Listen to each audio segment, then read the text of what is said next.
But let's take you to our first conversation. Economic experts have remained optimistic about Nigeria's economic outlook for 2024-2025, projecting growth rates averaging 4%, even as they expect inflation to decrease, potentially below 30%. Though challenges persist, including huge public debt and reliance on crude oil exports, the experts say that the government's fiscal discipline and policy reforms are crucial for achieving stabilization and unlocking economic potential. Now, despite these challenges, experts see opportunities for investment and growth, particularly across the energy sector. Analysts again say on recent developments that they've referred to the Monetary Policy Committee of a 50% hike in telecommunication charges, post-rebasing, inflation dropping, and of course, so reducing in money supply growth as some critical factors. Let's look at some of these developments across the entire business circle. Mr. Johnson Chukwu is the founder and Group Chief Executive Officer of Kari Assets Management Limited. He joins me to start this conversation for this week. Good afternoon, Mr. Chukwu. It's good to have you join the program at this time. Thank you for having me. Yes, it's good to start the Monday with you. I think it's good to start with what's been happening to some of our oil wells in River State and what it means for our market. Because if you look at the projections and reprojections that we've had before now, one will be worried and say that what does this mean? If that continues, or what we've seen last week, do you think that it would affect production and, of course, our expected budget outlook? Well, at least too early in the day to say whether the schemasis we had as it relates to breach of petroleum products, crude facilities, particularly the Trans-Niger pipeline, will continue. One hopes it doesn't continue. But the key thing is that the government must find a way of relating with the people of River State so that they feel a sense of accommodation. They don't feel that they're just the good that lays the golden egg and is not fed. So, but apart from that, clearly we know, I mean, it's no-brainer that if oil facilities are negatively breached and production there's a shorting, it will affect our foreign exchange earnings. It will affect our exchange rate. It will affect our reserve. It will affect the rate of inflation, and it will affect the standard of living of average Nigerians. So this is the chain effect of any major breach of crude production in the country. And like I said, one is hoping that we do not see what happened last week with just a big one-off, and that it does not degenerate, the political crisis we have in River State does not generate into social stripes, into the people of River State intentionally breaching pipelines like we used to have in the past when before the intervention through the amnesty program of the federal government. All right, then. Well, let's take it away from there and look at some business issues that we've seen in recent times. After the rebasing of inflation figures, we've not had a chart. We saw that there was a decline. That's the month after. How would you react to this while some analysts are still saying that there is a lot of work to be done around the structural end of Nigeria's economy? Yeah, so we have to bear in mind that the decline in inflation we saw as a result of the rebasing did not materially change the direction of inflation, because you have to bear in mind that last year, which became the average inflation for last year, 2024, which was about 33.2%, what became the base. And in January, the inflation rate was about 24.48%, which meant that there was another increase in average prices in the month of January when compared to the 33.2%. So in effect, if you look at the 2 year period, 2024 and January 2025, you had effective inflation rate in the region of 55%. Because if you take a 33% plus 24%, you're actually talking about 57 to 58%. Yeah. And then if you look at the inflation rate in February, which came about 23.18%, so it then means that between the average price levels we had in 2024 and the month of February 2025, we had additional increment in average prices about 23%. So you bear in mind that it simply means for an average household, their standard of living had been worsened by about 56% over that 1 year period. And that's what we must realize. So what we're seeing is that we're seeing some level of moderation at the rate of increase in prices, which is what we call disinflation. We're not dealing with deflation. So we are seeing price increases at lower rate because you have what we call base effect. The base from which you are building, you are calculating the increase in prices was already high. And that's what we have in mind. So the key thing, we must do everything feasible by the federal government to address those pressure points as it relates to increase in prices. Talking about those pressure points, improving productivity with focus on agriculture and manufacturing and critical infrastructure is what analysts say is the way out of this. But recently, we also saw that manufacturers are not even smiling considering what they've received now. I think a circulation from the FRCN talking about some tariffs and levies and all of that. How do we improve productivity, improve manufacturing, considering all of these challenges that we still have on the sidelines? Well, Tuli, I'll take it from two perspectives. The short-term measure that can be put in place and the medium to long-term measure that can be put in place. Let's start from the short-term measure that can be put in place.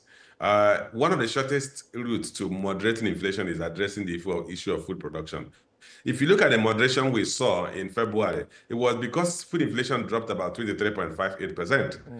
That's why you saw that moderation to about 23.18% for February all-item inflation. But how do you address the issue of food production? You need to address the issue of insecurity in the major food base of the country. Bear in mind that our average food production cycle is in the region of 3 to 6 months. So if you address the issue of insecurity in the north central, the northeast, and the northwest, it will just take us about 6 to 9 months to have some level of stability in food prices. And that will have a very salutary effect on the all-item inflation. So that's the short-term measure. The longer-term measure is the issue of improving productivity.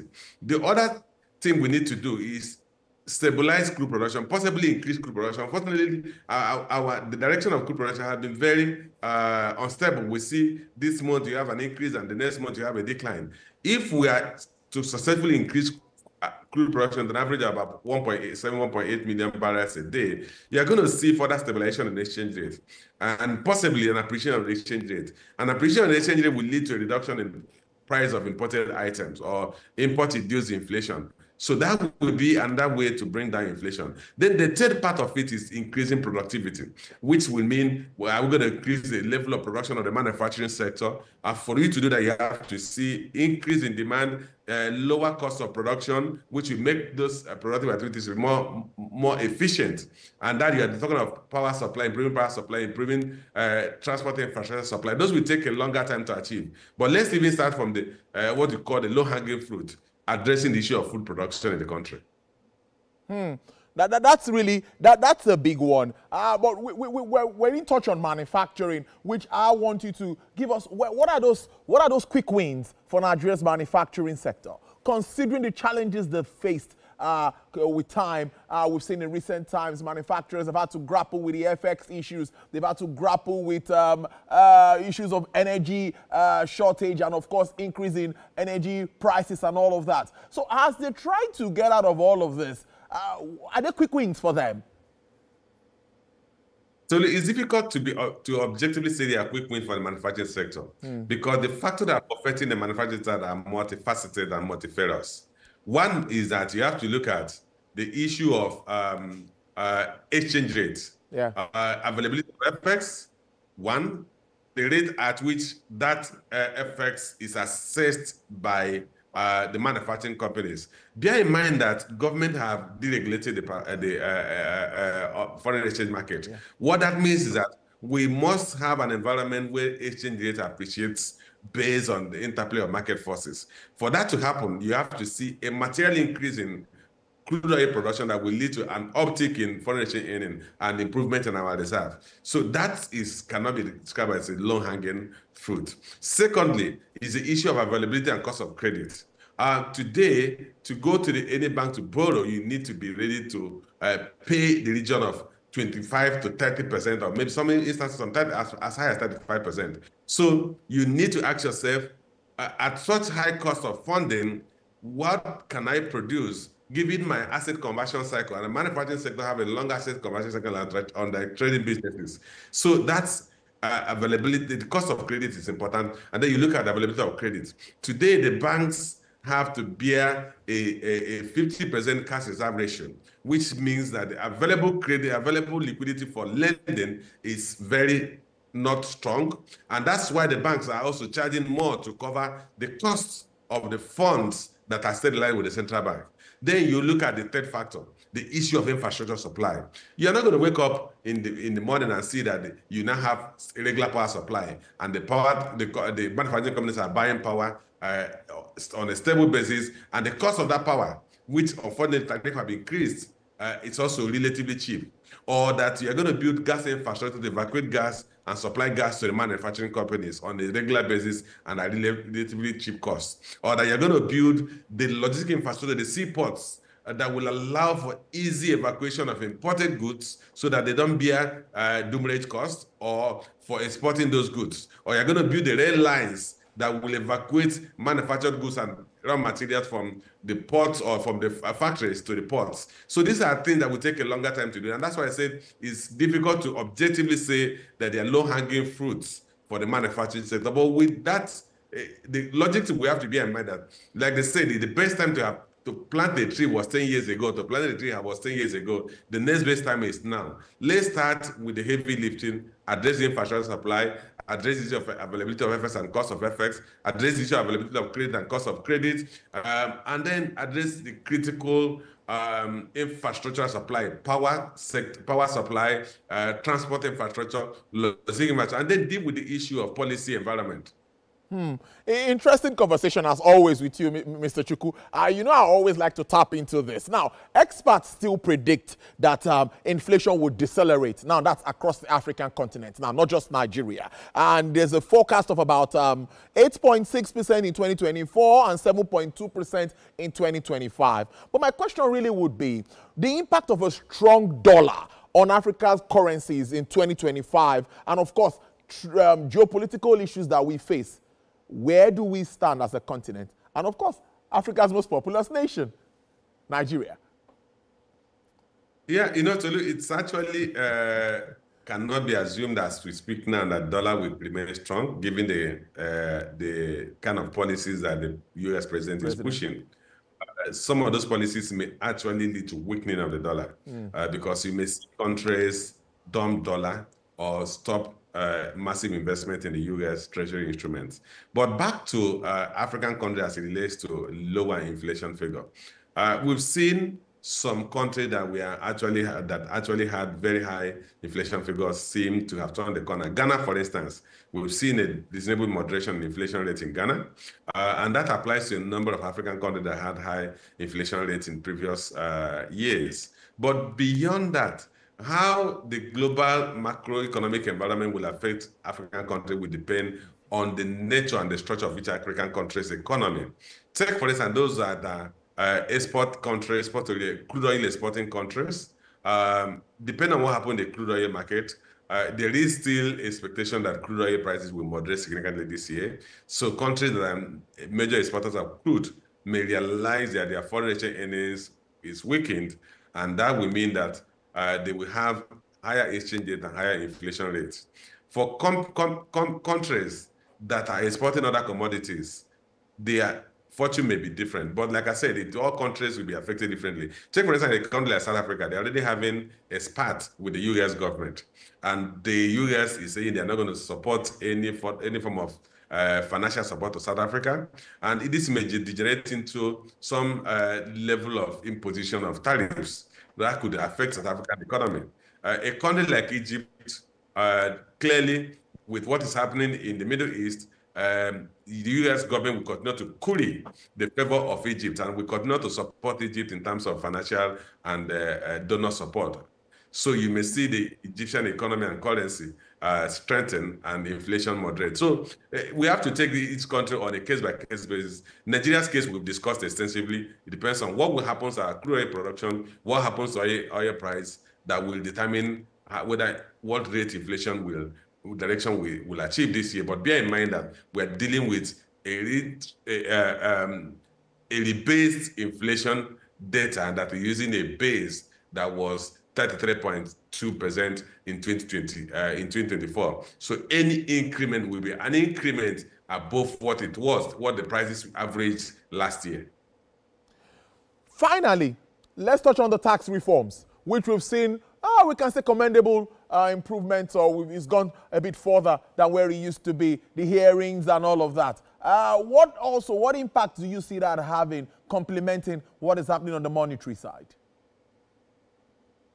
Well, the impact of the tax reforms will actually begin to manifest, obviously, at the next financial year. Bear in mind that tax is paid based on, for corporate tax is based on preceding year basis. Yeah. Personal income tax is paid on a current year basis. But some of the major factors that would have had a direct impact immediately have been deferred or amended in the final bill that was passed. Such includes the project initially planned increase in value-added tax. Of course, they are sticking to the old value-added tax. So the impact we're going to see mostly will be in terms of distribution of federal government revenue. But in terms of increase in revenue or the incentive that will be provided to the small and medium-scale enterprises, that will take a little longer to have a very impactful effect. And I think we should begin to expect those impacts to manifest next fiscal year. Mr. Johnson Chukwu, founder, Group Chief Executive Officer, Carrier Assets Management Limited, thank you so very much for starting the week with us on Business Nigeria. We appreciate this. Have a great one. Thank you for having me.